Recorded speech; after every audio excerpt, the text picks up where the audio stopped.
tidak boleh. 25%. Kalau 2022 yang tahun ini adalah 40%. Itu minimal. Kurang tidak boleh, lebih boleh. Itu untuk tahun 2022.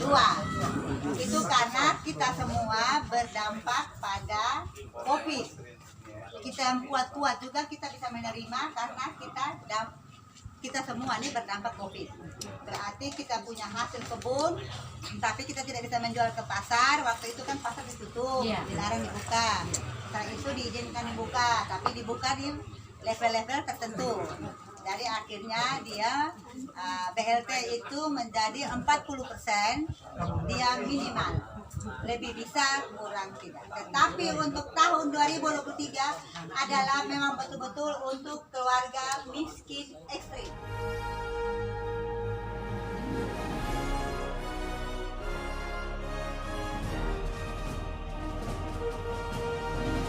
Pertama, mereka yang orang tua tunggal, janda, duda yang tidak dipelihara oleh keluarga.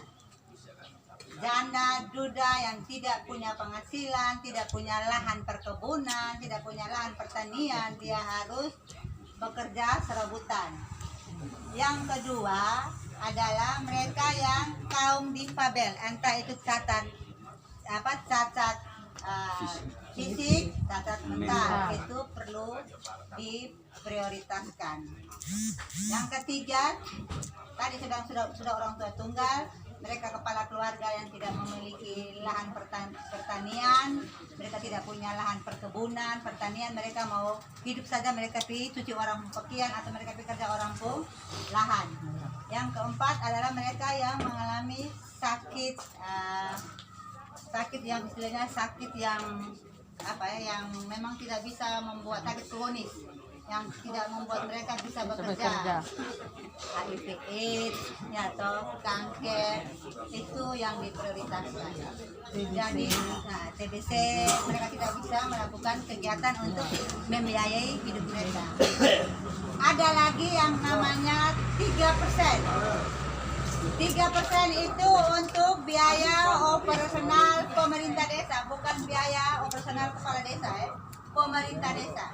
Nah, biaya operasional pemerintah desa itu ada banyak hal. Nanti ada item-item misalnya dia bantu untuk kegiatan olahraga, sepak bola, atau ada lomba bayi sehat, dia bisa ambil dari tidak itu. Terus mungkin dari pihak untuk kegiatan keamanan. Ada lagi yang namanya 10 juta untuk rumah layak huni.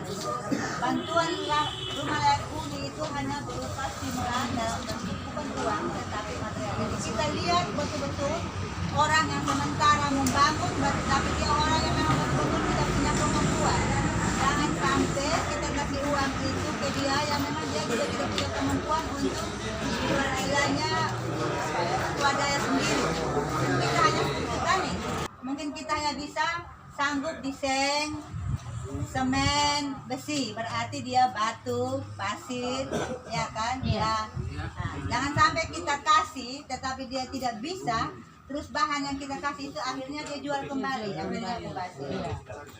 Nah, di dalam itu Bapak, di dalam itu sudah 28%. Kalau dikurangi lagi misalnya kalau desa ini fokus dia misalnya 5 unit rumah tahun ini karena dia ini selama undang-undang desa ada pasti selama itu juga desa akan mendapat bantuan dari dana desa. Jadi mungkin tahun ini kita lebih fokus ke 5 mungkin ini contoh ya 5 rumah layak huni. Berarti itu sudah 50 juta. Sisa kita hanya 72% setelah dikurangi rumah. Ada lagi item-item pembiayaan. Item-item pembiayaan itu adalah honor guru PAUD. Kalau di sini ada PAUD, honor tenaga kesehatan, bidan, mantri, perawat, bidan, perawat, tenaga gizi 3 orang. Kalau ada KPM wajib itu 2 orang setiap desa. Ada yang namanya lagi kader posyandu. Nah, sekarang lagi teman-teman di sini ada apa? Ada kader KB, ada kader apa lagi di sini? Bencana, penanganan bencana kan? Nah, itu ada lagi. Setelah kita mengurangi itu semua, sisanya kita membagi yang namanya ada ketahanan pangan, ada pengembangan ekonomi. Makanya kita berharap kalau kita punya BUMDes, maka BUMDesnya yang berperan penting. Seharusnya itu. BUMDes itu harus berperan penting. Punya pengalaman di Nagateo ada satu BUMDes itu, dia karena hasil BUMDes itu dia mampu membangun kantor desa 2 lantai. Karena dia betul-betul mengelola. Misalnya di sini hasil apa? Di sini hasil utamanya apa di sini? Ya, misalnya padi. Kalau mereka di sana coklat. Jadi coklat itu BUMDes beli dari masyarakat. BUMDes tidak menjual dalam bentuk biji coklat, tetapi dia membuat dalam bentuk coklat jadi. Jadi dia keuntungannya itu dia membangun kantor desa. Dari keuntungan BUMDes dia bisa membangun jalan. Keuntungan BUMDes dia bisa membangun yang lain-lain. Yang penting bahwa kita betul-betul punya komitmen dalam pengelolaan BUMDes. Untuk melangkah, saya di Pusik, rata-rata itu penyertaan modal untuk BUMDes itu di atas 100 juta. 5 tahun tapi hasilnya apa? Nol. Ya, saya harus berani mengatakan bahwa itu. Karena apa? Karena kita tidak punya komitmen. Kita hanya punya komitmen ketika kita hanya bergerak di bidang jasa, yaitu simpan pinjam. Bagi mereka yang meminjam itu punya komitmen baik, dia punya rasa tanggung jawab moral, pasti dia mengembalikan. Tapi ini tidak, kadang-kadang pergi hilang. Makanya untuk BUMDes saya anggap melangkah ini serius betul menanganinya. Jadi Bapak, pengusulan kita itu, tujuan kita itu adalah untuk yang namanya pengembangan ekonomi, ya toh, peningkatan ekonomi. Jadi kita jangan berharap bahwa semua itu kita kasih ke desa, bisa. Tetapi nanti kita bisa pilih. Oh, kita akan bawa yang ini, misalnya jalan ini kita akan bawa kepada yang namanya Musrembang Sam dan akan dibawa ke kabupaten. Seharusnya kita sudah dapat sebaran kegiatan OPD yang di desa ini, dari misalnya dinas pertanian di desa ini tidak ada kasih apa-apa. Tetapi saya sudah bertemu dengan teman-teman di DP4D, mereka masih sementara rekap.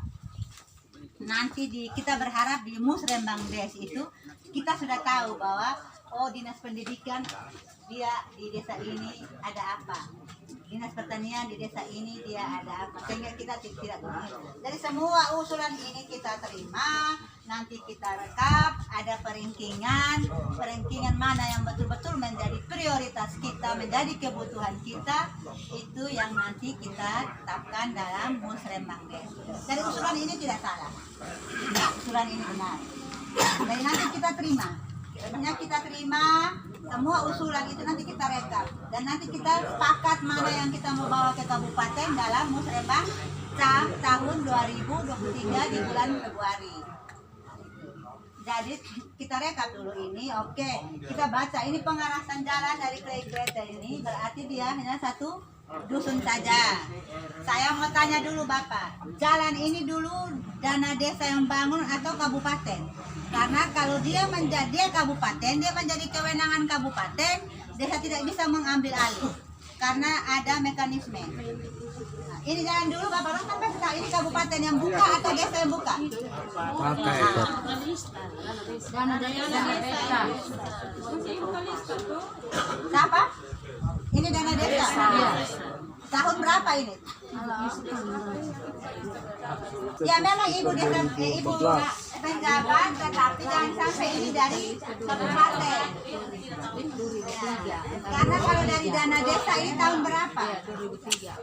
Oh 2003 berarti belum, itu bukan dana desa. Dana desa baru ada di 2015, 16, 17, 18. Nah, berarti itu kabupaten.